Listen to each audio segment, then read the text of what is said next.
is Christmas time. We're looking for the best Christmas stocking stuffers. This is for him. Has a level on it. I got a hand model today. I feel fancy. And then we have a ballpoint pen.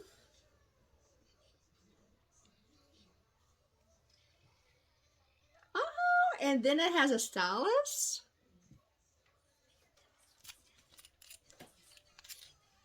Oh, wow.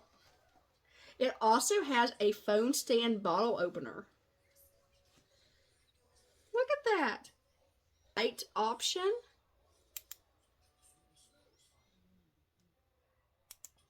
It also has a ruler.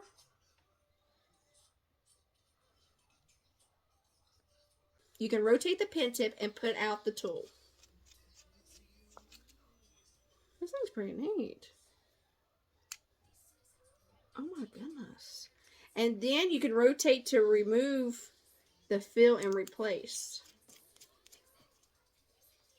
You get everything right here because it is a lot to remember. This is a neat little pen. Literally, this is just a little 9-in-1 pen. Look at this. 9-in-1 pen. You can get it right here in a little orange shopping cart down below. Love it for Christmas. If you're looking for the Christmas gift for dad, grandpa, your uncle, your brother. Comes with 3 ink refills. Heck, it's good for everyone. And maybe I need one. These are super nice. Go down to the little orange shopping cart and grab yours.